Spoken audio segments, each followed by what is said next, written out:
মন্দিরের উপস্থিত শ্রদ্ধাবান উপাসক সবার মিত্র অপরূপ স্থাপক ওনার শিষ্টমন্ডলী উদ্যোগ সেবক পঞ্চবুদ্ধ সেবক সঙ্গের সকল সদস্যবৃন্দ তথা বিভিন্ন জায়গা থেকে যারা এখানে সমবেত হয়েছে, আপনাদের যে কিছু ধর্মপদের প্রদান করার কারণে প্রত্যেকের প্রতি আশীর্বাদ জানাচ্ছি।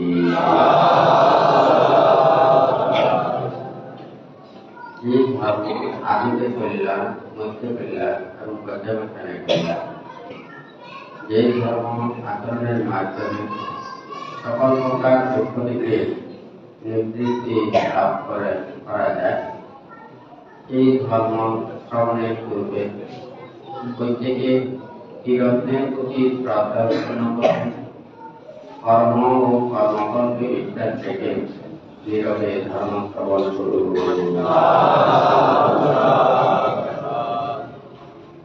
কিছুক্ষণ আগেও ধর্ম সম্পর্কে উপদেশ দিয়েছেন।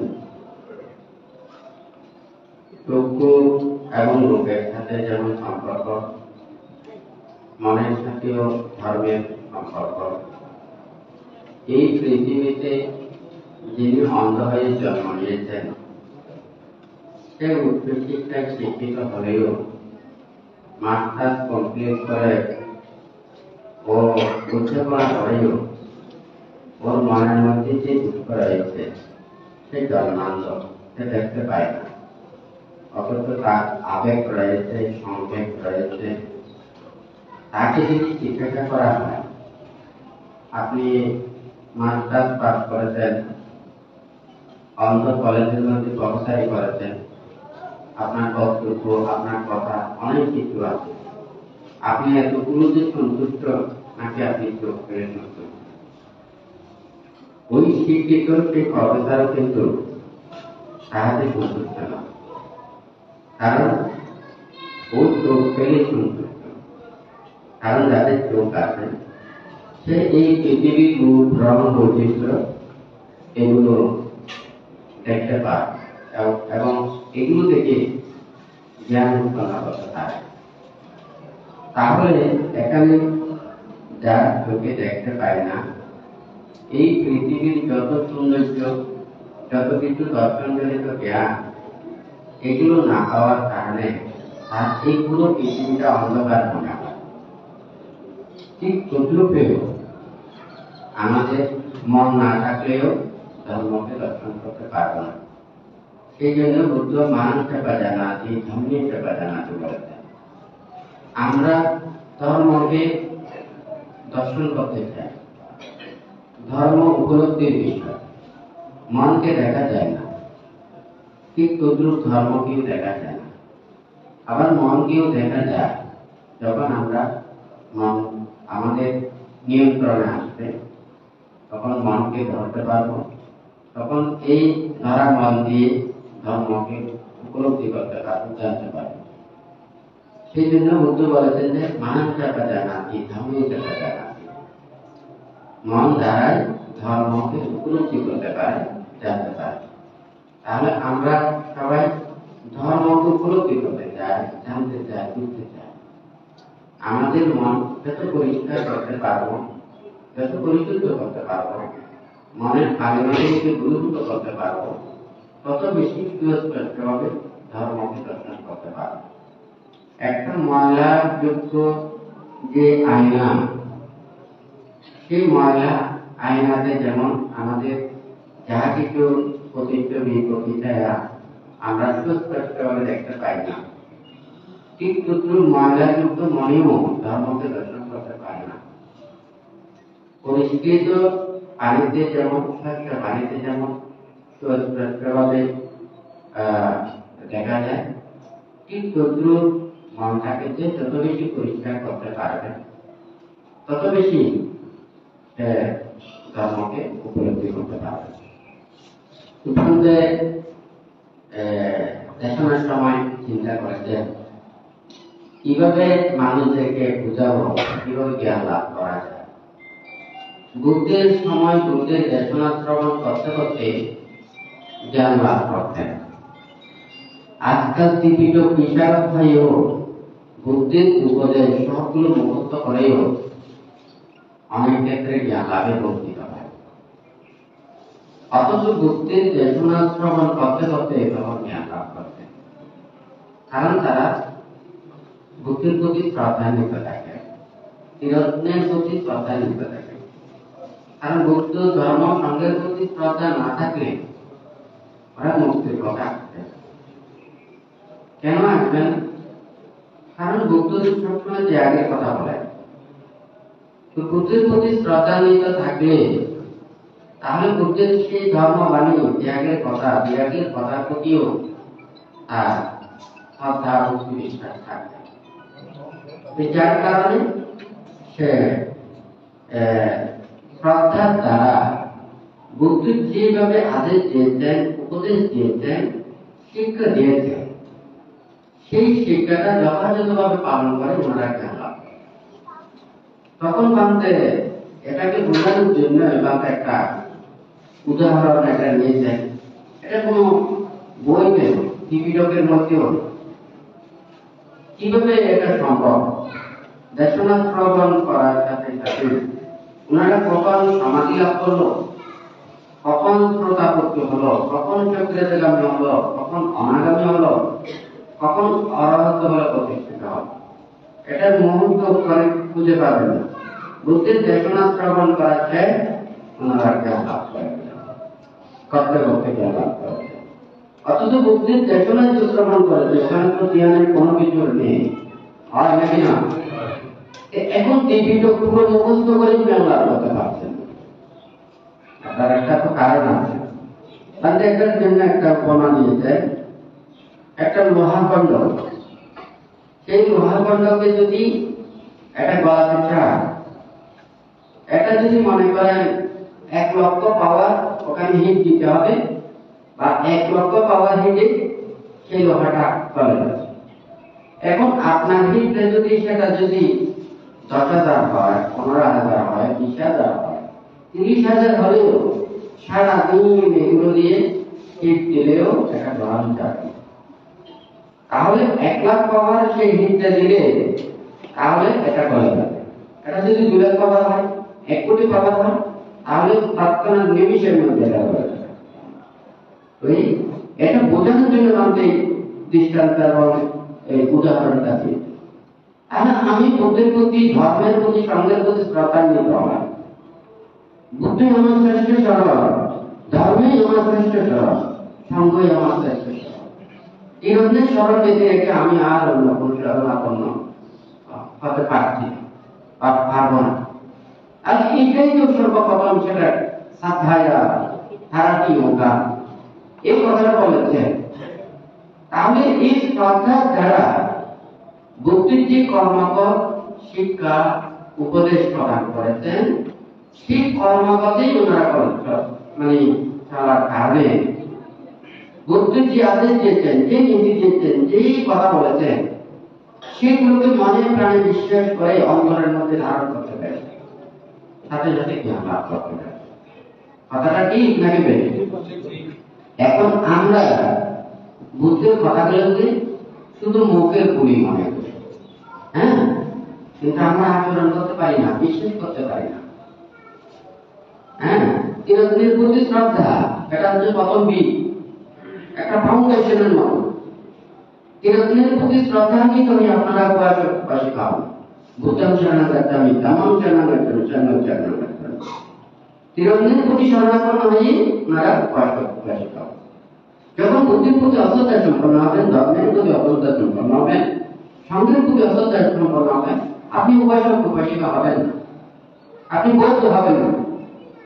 তাহলে বৌদ্ধ এবং উপাসক উপাসিকের প্রথম ভিত্তিটা হচ্ছে তীরত্নের প্রতি শ্রদ্ধা। কথাটা ঠিক নাকি বেশি? তাহলে প্রথম এটা হচ্ছে ফাউন্ডেশন। একটা বিল্ডিং এর ফাউন্ডেশন ঠিক থাকতে হবে। এটা যদি মনে করেন একটা ফাউন্ডেশন, আমার টাকা পয়সা বেশি হলো, আমি উপরে 2 তলা 3 তলা উপরে পড়লাম, যত এদিকে উপরে উঠবে তত ওইদিকে নিচের বেসটা নষ্ট হয়ে যাবে। এমন একটা রোড যখন নিতে পারবে না, মানে ধসে পড়বে। তখন বুদ্ধের এই বিরক্তের প্রতি শ্রদ্ধা সম্পন্ন সেটা হতে হবে। তখন ওনারা সংকল্প করতে হবে। বুদ্ধ যেভাবে নির্দেশ দিয়েছে তোমাদের এইভাবে করতে হবে, এইটা ভাবতে হবে, এইভাবে আচরণ করতে হবে। তাহলে তখন আপনারা যদি মনে করেন যে বিরক্তের প্রতি শ্রদ্ধা রেখে আমি সম্মুখ সংকল্প করতে হবে, আর্য অষ্টাঙ্গিক মার্গ, ওখানে আর্যদের এই 8টা কর্মপথ দিয়ে মানে চলা, এটা আর্য অষ্টাঙ্গিক মার্গ, আর্যদের কর্মপথ। ওখানে শিব সমাধি প্রজ্ঞার কথা বলতেন। প্রথমে যে দুইটা, এটা কিন্তু প্রজ্ঞার কথা, সম্যক দৃষ্টি সম্যক সর্ব। এখানে এই প্রজ্ঞাটা কিন্তু প্রথমে রেখেছে, কিন্তু আমরা আচরণের ক্ষেত্রে প্রথমে শিলটাই আচরণ করি। হ্যাঁ, তাহলে শিল প্রতিপালন করে, তারপর সমাধি উৎপন্ন করে, এরপর প্রজ্ঞাকে আমরা উপলব্ধি করি। এখানে প্রজ্ঞা আগে যাওয়ার কথা আছে, লক্ষ্য বস্তু থেকে আমাদের মন যাতে অন্যদিকে না যায়। হ্যাঁ, আপনারা যদি এখান থেকে যে কোনো একটা জায়গাতে গেলে আপনি কোন জায়গায় যাবেন লক্ষ্যটা আগে যাবেন। এখানে আমরা বলি বস্তু যদি নির্মাণটাই আগে বলি, এখানে প্রজ্ঞা কথাটা আগে বলতে, যাতে সে এই মানে লক্ষ্য বস্তু থেকে অন্যদিকে না যায়, শিরে গিয়ে না থাকে, সমাধি গিয়ে না থাকে, প্রজ্ঞার পরিপূর্ণতা যাতে সাধন করে, সেই জন্য প্রজ্ঞাটা ওখানে প্রথমে বলা হয়েছে, মানে লক্ষ্যটাকে। কারণ লক্ষ্যটাকে ঠিক করে আপনি মনে করেন এখান থেকে আমি চিটাঙ্গে যাব, অথবা ঢাকায় যাব, অথবা বিদেশে যাব, তাহলে আমাকে প্রস্তুতি আগে নিতে হবে আমি কোথায় পর্যন্ত যাব। আমি এমন একটা জায়গায় এখানে বেড়াতে আসলাম, এখান থেকে হয়তো আমি একদিনের জন্য চিটাঙ্গে যেতে পারবো, কিন্তু ঢাকায় যেতে পারবো না, বিদেশ যেতে পারবো না। কারণ ঢাকায় যেতে হলে আমার আরো বেশি প্রস্তুতি লাগবে, অলরেডি না, বিদেশ যেতে হলে আরো বেশি প্রস্তুতি লাগবে। তাহলে লক্ষ্যটা চিন্তা করে আমাদেরকে প্রিপারেশন করে নিতে হবে। কিন্তু যাতে সম্যক দৃষ্টি ওখানে সেই চতুরাই বিষয়কে উপলব্ধি না করে যাতে না যায়, সেই জন্য সম্যক দৃষ্টিটা প্রথমে রেখে, অথচ এই উপলব্ধি হবে এটা পরে, এটা কিন্তু প্রথমে রেখেছেন যাতে ওর লক্ষ্য স্থান থেকে যাতে দূরে সরে না। বানতে এখানে তো আমাদের অপরূপ অনেক কিছু বলেছে। বানতে প্রায় সময় এখানে দেখা হয়, বানতে বলে যে আমি কাকে খারাপ বলবো, কাউকে তো খারাপ বলতে পারি। মাতা পিতা যেমন চায় সকল ছেলে মেয়েদেরকে সমানভাবে সুখে দেখতে, শান্তিতে দেখতে, সবাই মিলে মিশে চলতে, কিন্তু ভান্তে চায় পৃথিবীর সবাই সুখে থাকুক, শান্তিতে থাকুক, ভালোতে থাকুক।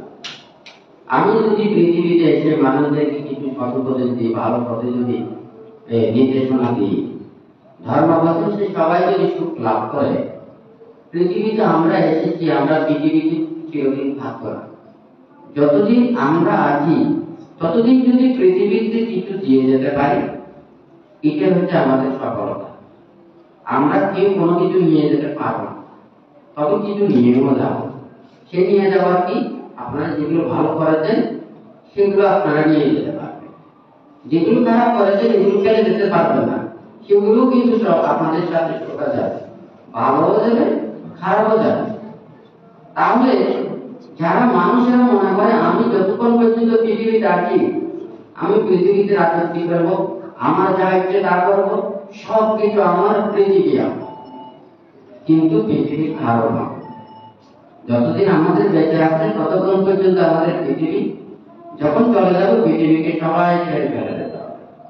অজ্ঞানী মানুষেরা নিজের সব কিছু মনে করে, কিন্তু জ্ঞানী মানুষেরা চিন্তা করে আমার নিজেরটা হচ্ছে শিল সমাধি প্রজ্ঞা, সব গুণ সব জ্ঞান, আমরা সব কর্ম করে যেগুলো অর্জন করেছি এগুলো হচ্ছে আমার, এগুলো আমাদের ইহকালীয় সুখ লাভ করতে পারবো, মৃত্যুর পরেও এগুলো আমাদেরকে ছায়ার মতো একটা সুখ প্রদান করবে।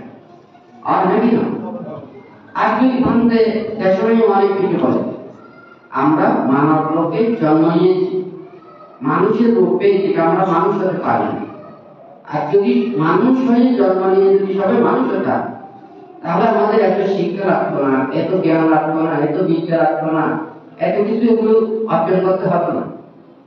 মানুষের জন্ম হয়েছে, মানুষের রোগটা পেয়েছে। এখন মানুষ হতে হবে আমাদেরকে সব শিক্ষা নিয়ে। তাহলে প্রথমে আমরা মানুষের রূপ পেয়েছি, তারপরে আমাদের মানুষ হতে হবে সব শিক্ষা নিয়ে। এখন মানুষ হয়ে আমাদেরকে আরো ভালো মানুষ হতে হবে। অর্থাৎ আমি প্রথমে মানুষের রূপ পেলাম, ভালো সব শিক্ষাটা নিয়ে আমি সব পথে চললাম, নীতির পথে চললাম, মানবতার পথে চললাম। মান আর গুণ অর্থাৎ আমাদের সব জ্ঞান আর তুমি সব চিন্তা চেতনা, আমাদের সব গুণ। মান হচ্ছে দেখি আমাদের সব গুণ, আর হচ্ছে যে গুণ এটা সব জ্ঞান। তাহলে আমরা মানুষ জন্ম লাভ করে যখন আমরা সব শিক্ষার মাধ্যমে এগুলো অর্জন করে ফেলেছি, তখন আমরা মানুষ হলাম। এখন মানুষ হলে যাচ্ছে, এখন আপনার কাজটা শেষ না, আপনাকে ভালো মানুষ হতে হবে। অর্থাৎ আপনাকে ভালো কাজ করতে হবে, একে অপরের কল্যাণের জন্য কাজ করতে হবে, মানুষ মানুষের জন্য। তখন আপনি ভালো মানুষ হবেন। কথাটা ঠিক নাকি বেশি? তখন আপনার এই এটার মাধ্যমে হচ্ছে একটা জিনিস সর্বস্ব। প্রতিটা ধর্মে বলে সব এবং পুণ্যকর্ম ধর্মকর্ম বলে তাদের উদ্যোগতি হবে। স্বর্গের কথা বলে, বেহেশতের কথা বলে, আর নাকি না সব এবং কুশল ভালো কর্মপথে চললে ওরা মৃত্যুর পরে যেখানে অবস্থান করবে কেন ভালো একটা জায়গাতে ওখানে যাবে। তাহলে সে মানুষের প্রথমে রূপ পেল, তারপরে মানুষ হলো, তারপরে ভালো মানুষ হলো। ভালো মানুষ হয়ে আপনি যখন ভালো কাজ করবেন, বিভিন্ন কিছু করবেন, আপনার এই সব কুশল কর্মের মাধ্যমে আপনি সর্বলোক উৎপন্ন হবেন। আর তাহলে আমি স্বর্গে গেলাম, কিন্তু স্বর্গ থেকেও আমি চিরদিন থাকতে পারবো না, আবার নিচের দিকে হয়তো যেতে হবে। যখন আমি নিচের দিকে যাব, আমার সব চেতনা না থাকলে, যেমন অতীতে অনেক দান কর্ম সম্পাদন করে, অনেক ধনী হয়েছে, টাকা পয়সা অনেক কিছু অর্জন করেছে, সৎ তাদের গুলো বিয়ে না করলে, সৎ কর্মপথে এগুলো না চললে, তাহলে তাদের টাকা আবার কুসঙ্গের সাথে মিলে আবার ওই অন্যায় এবং পাপকর্ম সম্পাদন করবে। আর নাকি না আরো স্বর্গে গেল, স্বর্গে গিয়েও ওর ওখানে স্বস্তি শান্তি নেই, সুখ নেই, না আমি এটাতে সন্তুষ্ট না। এখন আমি স্বর্গে গেলাম, হয়তো আরো পাপার মিত্রের কারণে আমি অন্যায় কর্ম সম্পাদন করে আমাকে আবার মারা যেতে হবে। আর নাকি না আমি এর থেকে আরো উপরের দিকে যেতে চাই, তাহলে হচ্ছে যে ব্রহ্মলোকে, এটা হচ্ছে যে ধ্যানময় সুখ। এটা লৌকিক এই কুশল কর্ম পরিত্যাগ করে ধ্যানময় কুশল কর্মের দিকে অগ্রসর হওয়া। তাহলে ওখানে প্রথম ধ্যান, দ্বিতীয় ধ্যান, তৃতীয় ধ্যান, চতুর্থ ধ্যান, অষ্টম গতি পর্যন্ত এই ধ্যানময় সুখে ওখানে অবিরমিত হবো। আচ্ছা, এখানে ধ্যানময় সুখে অবিরমিত হলাম, কিন্তু আমি প্রকাশ করলাম এই লোকটিকে অতিক্রম করলাম। 31 প্রকার লোকভূমিতে আমি বিচরণ করলাম। এই 31 প্রকার লোকভূমিতে পুনঃ পুনঃ জন্ম এখানে পরিভ্রমণ করে একবার স্বর্গে গেলাম, একবার ব্রহ্মলোকে গেলাম, একবার নরকে গেলাম, আরেকবার মধ্যলোকে আসলাম। এটা শুধু অনবরত, এটা আমার বুঝতে হবে। আমি এখান থেকে আরো উপরে যেতে চাই, তাহলে হচ্ছে হ্যাঁ এই লোকোত্তর এই 31 প্রকার লোকভূমিকে অতিক্রম করা, জন্ম নিরুদ্ধ হওয়া এবং পুনঃ পুনঃ জন্ম এটা অতিক্রম করে যাওয়া, দেহকে ধ্বংস করা, মনটাকে ধ্বংস করা, পঞ্চস্কন্ধকে ধ্বংস করা, এগুলোকে অতিক্রম করে লোকোত্তর সুখকে উপনীত। এখন চিন্তা করুন, এটা কিন্তু বাংলাতে স্টেপ বাই স্টেপেই এটা বুঝে গেছে। আমরা প্রথমে মানুষের রূপ পেলাম, তারপরে মানুষ হলাম, তারপরে ভালো মানুষ হলাম, তারপরে আমরা জ্ঞানময় কর্ম করে আরো উপরে গেলাম, তার থেকেও গেল। এখন এখানে তো অনেক সময় বলে ব্যাপারে জাহাজের কম নাকি না, 5টা শিল প্রতিপালন করতে পারে না, 227টা শিল নিয়ে ব্যাখ্যা করে। হ্যাঁ, আমার 5টা শিল প্রতিপালন করার আমার সেই শক্তি নেই, আমার সেই জ্ঞান নেই, আমার ধৈর্য নেই, আমার সংকল্প নেই। হ্যাঁ, আমি এখনো পর্যন্ত মানুষের রূপ পেলাম, কিন্তু মানুষ হতে পারি না। আমি কি করে ভালো কাজ করবো, কি করে আমি জ্ঞানের কাজ করবো, কি করে আমি মুক্তির কাজ করব? আমরা ভাবছি নিচে, আমি আকাশকে দর্শন করতে চাই। কিন্তু আজকে সবাইকে বলতে চাই, সবাই নিজেদের সব জ্ঞান নিয়ে একটা কথা বলে, সব সঙ্গে সব আবার সবার সঙ্গে সব হয়। সব সঙ্গী বলে মানুষ আস্তে আস্তে ভালো দিকে যায়, আর খারাপ সঙ্গী আল্লাহ বলে তখন তার নিচের দিকে যাওয়া ছাড়া আর কোনো কিছু থাকে না। আমরা যতটুকু নিজেরাই নিজেদেরকে মজা করি, যখন কায়ের দ্বারা খারাপ কাজ করি, বাক্যের দ্বারা মিথ্যা বিচার কটু ব্যয় এগুলো বাক্য ভাষণ করি, মনের মধ্যে নানান প্রকারের কুচিন্তা করি, খারাপ চিন্তা করি, এখান থেকে আমরা নিজেরা কি নিজেদের এই পাপ এবং ময়লাগুলোকে সঞ্চয়, অর্থাৎ নিজেরাই নিজেদেরকে খারাপ করি, আবার নিজেরাই নিজেদেরকে ভালো করতে পারি। তাহলে কায়কে শুদ্ধ করলাম, বাক্যকে শুদ্ধ করলাম, মনকে পবিত্র করলাম, মনের যত পাপগুলোকে দূরীভূত করলাম, মনটাকে শুদ্ধ করলাম, মুক্ত করলাম, তাহলে আমরা উপরের দিকে যেতে পারবো। আর্য স্থানীয় মার্গ, আর যখন এই আচরণে উনারা চলে, তাহলে বুদ্ধদেব শিলের কথা বলেছেন, সামাজিক কথা বলেছেন, প্রজ্ঞার কথাটা বলেছেন। তাহলে এই শিল সামাজিক প্রজ্ঞার পরিপূর্ণতা সাধন করে আমাদেরকে উত্তর দিকে যেতে হবে। আমরা যদি উত্তর দিকে যদি না যাই, অনেকে অনেক কিছু বলে থাকে। আমরা যতটুকু পারি নিজেদেরকে এটা আচরণ করতে চেষ্টা করবো, বুঝতে চেষ্টা করবো, কেউ কাউকে অবজ্ঞা করবো না, তুচ্ছতা তুলে করবো। হ্যাঁ, এই পৃথিবীতে যারা খারাপ মানুষ এটা খারাপ করেই যাবে, আর ভালো মানুষ ভালো করা যাবে। সুগন্ধ পুষ্প সবসময় সুগন্ধ ছাড়া, আপনি ভালো বলুন কিংবা খারাপ বলুন, আর যেগুলো দুর্গন্ধ সেগুলোকে আপনি যতই ওখানে যত্ন করুন না কেন, ওখান থেকে সুগন্ধ বের হবে না। হ্যাঁ, এই দুর্গন্ধ বের হবে না। ঠিক তদ্রু ময়লা আবর্জনাপূর্ণ মনের মতো যারা হয়, তারা কখনো ভালো কাজ করে না। যেদিকে একটা যদি মিষ্টি কথাও বলে, তার পিছনে একটা দুষ্প্রাপ আর নাকি না। আর একজন ভালো মনের মানুষ, সে তর্জন করলেও মনের মধ্যে হৃদয়তা থাকে, আন্তরিকতা থাকে। কিন্তু আমরা অনেকেই ছোট শিশুর মতো বুঝতে পারি না। ছোট শিশুরা আদর ছাড়া কিছুই বুঝে না। কিন্তু যে শুধু আদর দিতে জানে কিন্তু শাসন করতে জানে না, সেই ছোট শিশু নষ্ট হয়ে যায়। যারা শাসন করতে হবে, আদরও সামান্য দিতে হবে।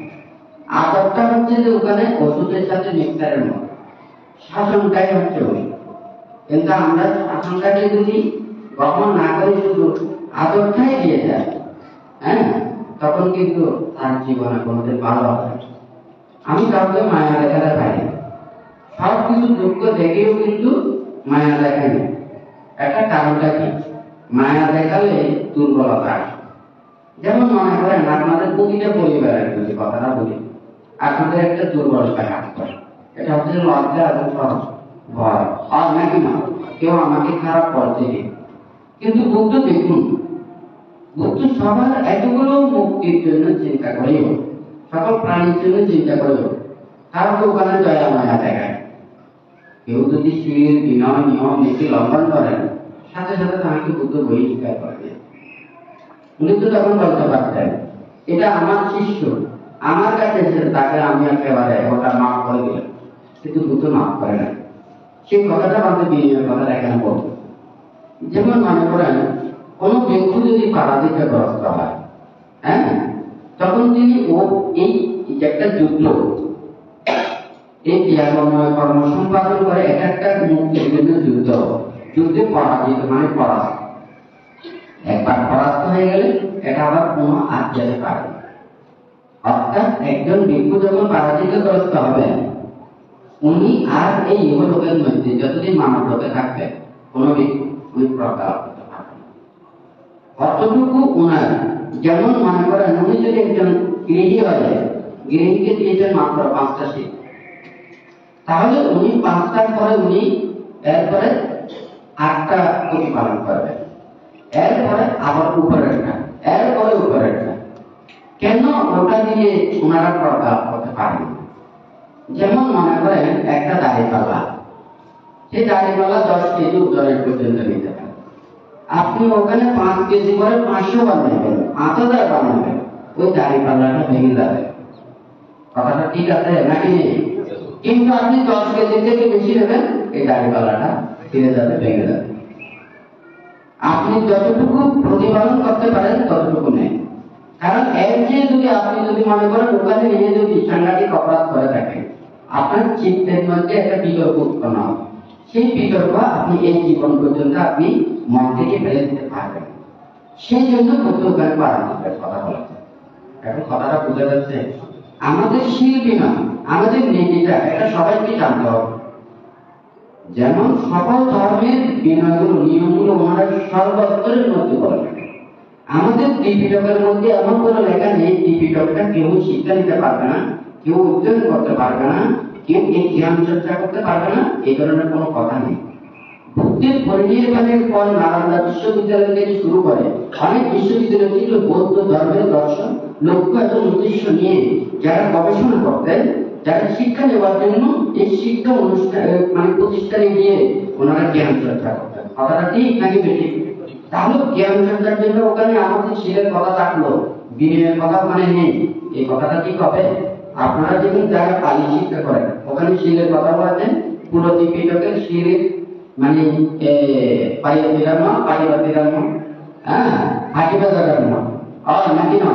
তাহলে এই ধর্মকে ত্রিপিটকে ওখানে যেগুলো সূত্র পিটক, বিনয় পিটক এবং অভিধর্ম পিটকে সব কিছু ওখানে বিদ্যমান।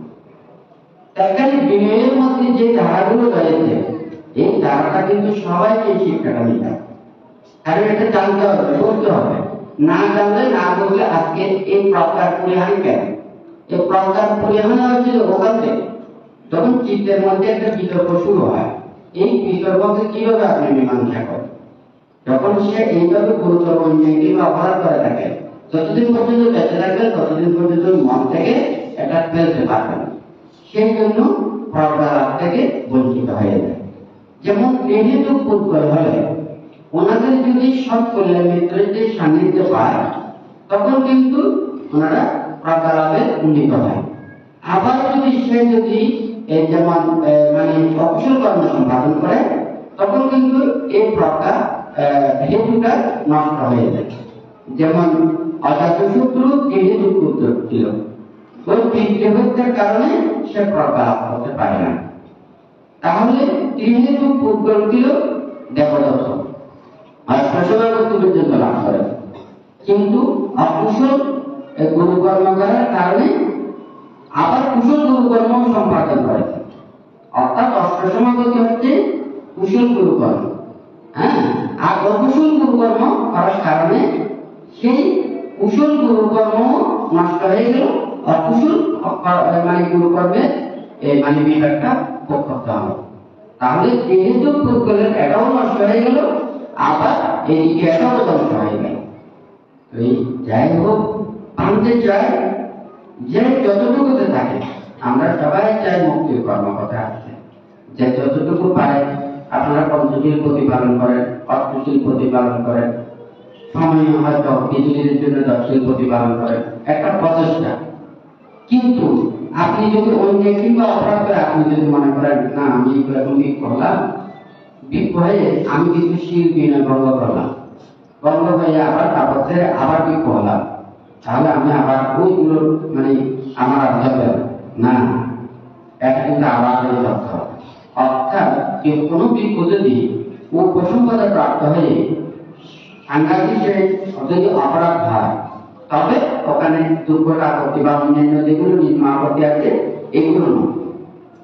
ওখানে যদি সাংঘাতিক আপত্তি পর্যন্ত যদি অপরাধ হয়, ও যদি আবার যদি বিজ্ঞ হয়, ওই কটার দণ্ডটা খুব কথা। কথা বুঝা গেছে নাকি বুঝে দাঁড়া? আপনারা বুঝতে পেরেছেন? সাংঘাতিক সেটা অপরাধ যদি হয়, তাহলে ওই বিজ্ঞ যদি আবার হয়, তখন কিন্তু ওই দণ্ডটা ভোগ করতে হবে। অর্থাৎ একটা যদি অন্যায় অপরাধ করে থাকে, অপরাধ করার পর যদি সে গোপন করে, গোপন করে যদি সে 5 বছর যদি গোপন রাখে, এটা পরিশুদ্ধের জন্য ও যদি সেটাকে আচরণ না করে, পরিবেশ 5 বছর নিতে হবে। যতদিন গোপন রাখবে ততদিন তাকে পরিবেশ নিতে হবে। এখন মনে করেন ও গোপন রেখেছে 5 বছর, সে পরিবেশ নিল 5 দিন, 5 বছর থেকে 5 দিন কাটা যাবে। তাহলে এরপরে তারপর যদি আবারও যদি সে বিক্ষ হয়, ওই মানে 5 বছরের 5 দিন কম যেগুলো আছে তাকে আবার পরিবেশ নিতে হবে। এখন বোঝা গেছে বাংলার কথাটা? তাহলে বিনয় নিয়মিত বলতে এই কথাটা নিয়ে কেন রেখেছে? অর্থাৎ যাহাতে সে অন্যায় না করে, অপরাধ না করে, বুদ্ধির কর্মপথে নীতি নির্দেশে যাহাতে বাইরে না। কিন্তু আমরা সে বিনয়, সেই নীতি, সেই শিক্ষা এগুলো আমরা মানতে চাই না, আমরা বুঝতে চাই না। মানতে কত শুক্রবার মানতে দেখে করেছে ওখানে মানে সবাই মুক্তির কর্ম বলে ধ্যান করা। তো ধ্যান করে মুক্তির কর্ম, এটা তো কোনো খারাপ নয়। কিন্তু ধ্যান বুদ্ধ কি বলেছে?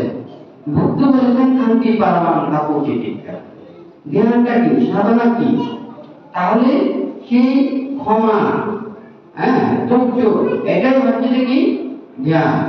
তাহলে ওখানে মানে ক্ষমা, খেয়া, ধৈর্য, তারপর হচ্ছে মৈত্রী, তারপর হচ্ছে যে এই যে অহিংসা, এই চেতনাগুলোই হচ্ছে যে একটা জ্ঞানের জ্ঞান করে এগুলো অর্জন করতে হবে। আর আমি শুধু চোখ বন্ধ করে বসে থাকলে হবে না। আমার ক্ষমা, মৈত্রী, অহিংসা, ত্যাগ, ধৈর্য, সহিষ্ণুতা এটা আমাকে অর্জন করতে হবে। আপনি কিছুক্ষণ আগে মানিক আল্লাহের কথাটা বলেছেন, লোহার বেগের কথাটা বলেছেন। আপনি বসেন, এই বসে কেন আমার বুদ্ধি শ্রেষ্ঠ স্মরণ, ধর্ম শ্রেষ্ঠ স্মরণ, সঙ্গে চেষ্টা করা। আমি আর অন্য কোনো কিছু স্মরণাপন্ন আর নাকি না। বুদ্ধি আমাকে সিং দিয়েছেন, নিয়ম দিয়েছেন, বিনয় দিয়েছেন। আমি এটা ছাড়া আমি আর বাইরে কোনো কিছু করতে পারবো আর নাকি না। তাহলে ঠিক এইভাবে যদি নিজেরা যদি আচরণ করতে পারে তাহলে আমরা দিন দিন উত্তর দিকে যেতে পারবো। কেউ কার দোকান অবজ্ঞা, নিন্দা, তিরস্কার, দুষ্ট তাচ্ছিল্য করে আমরা কেউ উপরের দিকে যেতে পারবো। সাপে রক্ত খায় না, মাংসও খায় না, তবু হয়তো দেখা যায় মানুষকে ছোটল মারে আর নাকি না। তো ওখানে কিন্তু সাপ কোনো রক্তও খায় না, মাংসও খায় না, কিন্তু মানুষকে ছোটল মারে। অজ্ঞানী মানুষ, দুষ্টের মানুষ, পাপী মানুষ, খারাপ মানুষ সব সময় নিজের মধ্যে ভয় থাকে, তাহাদের দুর্বলতা থাকে, লজ্জা, সব কিছু থাকে। এই ভয় থেকেই তারা সব সময় তারা এই অন্যায় কর্মগুলো সম্পাদন করে। কিন্তু ভালো মানুষ সে সব কিছুকে সহ্য করে, তাহার ধৈর্য থাকে, সব কিছুকে সে এটা গ্রহণ করে ভালো কর্মপথে চলার জন্য চেষ্টা করে। আপনি সেই জন্য ওখানে বলেছে না, নিন্দুকেরা চলে নিন্দায়, হিংসুকেরা চলে হিংসা, ধার্মিকেরা চলে ধর্মে, জ্ঞানীরা লবে প্রকার। আপনারা তো ধার্মিক, আপনারা তো জ্ঞানী, আপনারা ধর্ম এবং জ্ঞানের কর্মপথে চলবেন, অন্যায় এবং খারাপ কর্মপথে নয়। এই পৃথিবীতে কোনদিন পাপ মুক্ত করতে পারবেন না। বুদ্ধ যখন ছিলেন তখন বুদ্ধও পারেন। বুদ্ধ মুসলিম কিছু সংখ্যক সত্যদেরকে মুক্তির পথে এনেছেন, মুক্ত করেছেন। বুদ্ধ পদচারণার সময় এই নখের উপরে সামান্য বালু মুক্তির কর্মপথের সত্যের কথা বলেছে। আর অজস্র অগণিত বালু কিন্তু এখানে রয়ে গেছে। বুদ্ধ রাজত্ব চাইনি, বুদ্ধ প্রভাব চাইনি, বুদ্ধ ক্ষমতা চাইনি, বুদ্ধ প্রতিপত্তি চাইনি, বুদ্ধ কোন সম্পত্তি চাইনি। বুদ্ধের মনের মধ্যে ছিল এই অজস্র প্রাণী, এই অহরহ এতগুলো প্রাণী, অগণিত প্রাণী, অনন্ত সত্য একটা অতীতেই ছিল, বর্তমানেও আছে, ভবিষ্যতেও আছে। এখান থেকে যাদেরকে আমি মুক্ত করতে চাই শুধুমাত্র তাদেরকে মুক্তির কর্মকর্তাই ওখানে শিক্ষাটা দিয়েছে। না হয়তো ওখানে বলতো এই ছোট শিশু কিছুই জানে না, তাকে আপনি শিক্ষার প্রয়োজন, লেখাপড়ার প্রয়োজন, বিদ্যের প্রয়োজন, বুদ্ধির শিক্ষাটা দেয়। বুদ্ধ নির্মাণ বিদ্যাটাই শিক্ষা দিয়েছে, রাহুলকে শিক্ষা দিয়েছেন। আর অনেকজন ওখানে 7 বছর বয়সে প্রবর্তিত হয়ে বুদ্ধির সান্নিধ্যে এসেছে। বুদ্ধ সর্বপ্রথমে এখানে সংকল্প করতে পারেন, তুমি আমার কাছে কি জন্য আসছো? আমার কাছে একজন নির্বাণের জন্য। তাহলে তুমি যদি নির্বাণের জন্য আসছো, আমি নির্বাণ দিতে ছাড়া আমি আর অন্য কোনো কিছু দিতে পারবো না। তুমি যেটা আসছো সেটার জন্যই এটা কাজ করতে হবে। যখন সে প্রবর্তিত হয় আমাদেরকে কিভাবে শিক্ষাটা দিয়েছেন। এরপরে যখন আবার বিক্ষুব্ধ উপনীত উপসম্পন্ন আরো পদোন্নতি হয়, উপরের দিকে যায়, তাকে আরো কিভাবে দিয়েছেন, ওনাকে আরো বেশি করা দিয়েছেন।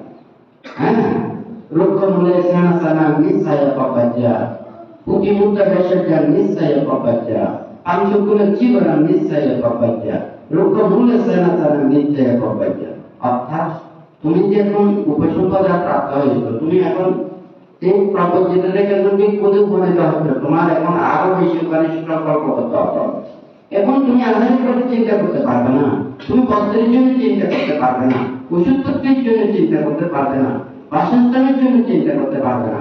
এখন শুধুমাত্র তোমার দেহটাকে সুন্দরভাবে রক্ষা করে পরিশুদ্ধ জীবন আচরণ করে তুমি শুধু মুক্তির কথা ভাববে, নির্বাণের কথা ভাববে এবং নিজেকে রক্ষা করবে। এগুলো যারা আর অন্য কোনো কর্মকর্তা দেয়, তাহলে এটা তো খুব কঠিন কর্মকর্তা, যেটা সবাই পারে না। যারা সংসারের মধ্যে আবদ্ধ, ওনারা সংসারে কত দায় দায়িত্ব কর্তব্য কর্মের মধ্যে আপনাদের চলতে হয়, এদেরকে দেখতে হয়। আর নাকি না, আপনাদের যে বিপদে পেলেও এটা আমাদের করা সম্ভব নয়। ছোট ছোট ছেলেদেরকে লেখাপড়া বিদ্যা শিক্ষাটা দিতে হবে, হ্যাঁ, ধর্ম শিক্ষাটা দিতে হবে। আপনাদেরকে সুন্দরভাবে ধর্মত জীবন আচরণ করতে হবে, ধর্মের প্রতি শ্রদ্ধা ভক্তি গৌরব এটা থাকতে হবে। বৌদ্ধ প্রতিরূপ দেশে আমাদের দেখতে থাকে, ওখানে ভিক্ষু সামুদ্রিককে কত শ্রদ্ধা করেন, ভক্তি করেন, বিশ্বাস করেন। আর নাকি ওনারা এই ত্যাগময় জীবন আচরণের প্রতি জাতি উদ্বুদ্ধ হয়। কারণ ত্যাগটা সবাই করতে পারে না, ত্যাগের ব্যক্তিকে আসতে চায় না। তাহলে যারা ত্যাগ আচরণ করবে, অনুশীলন করবে, এই ব্রহ্মচর্য জীবন আচরণ করবে, তাদের প্রতি অশ্রদ্ধা, ভক্তি, নিন্দা, তিরস্কার, অপবাদ, তুচ্ছ তাচ্ছিল্য, দুর্ব্যবহার নানান কিছুগুলো করলে ত্যাগের দিকে আর উদ্বুদ্ধ হবে। তাহলে আর মুক্তির কর্মকথা আসবে না। যেখানে বৌদ্ধ প্রতিরূপ দেন, ওখানে ভিক্ষু সামুদ্রিককে খুব শ্রদ্ধা করেন। কথাটা ঠিক নাকি? তাহলে আমরা নিজেদেরকে একটা ভাবতে হবে, চিন্তা করতে হবে, বুঝতে হবে। যাই হোক, আজকে আপনারা যারা আপনাদের পরিবার মিত্রদেরকে নিয়ে একত্রিত হয়ে এই যে সমবেত হয়েছে, বিভিন্ন দানাদি কুশল কর্ম সম্পাদন করছেন এবং ধর্মত জীবন আচরণের জন্য আপনারা চেষ্টা করছেন। বুদ্ধের স্মৃতিরত্নের প্রতি প্রগাঢ় শ্রদ্ধা, ভক্তি, বিশ্বাস আপনারা রেখে আপনারা যাহাতে ধর্মত জীবন আচরণ করে, শীলময় জীবন আচরণ করে আপনাদের পরিবার পরিজন প্রত্যেককে নিয়ে আপনারা যাতে কুশলে সুখে শান্তিতে আপনারা অবস্থান করতে পারেন। যতদিন পর্যন্ত নির্মাণ সাক্ষাৎ করতে না পারেন, ততদিন পর্যন্ত কল্যাণ মিত্র, মাতা পিতা, শিলবাদ সব পুরুষদের সান্নিধ্যে থেকে আপনারা যাহাতে প্রতিদিন প্রত্যেকে নির্মাণ সাক্ষাৎ করতে পারেন, সেই রূপে বুদ্ধ ধর্ম সংঘের কাছে আশীর্বাদ প্রার্থনা করে কিংবা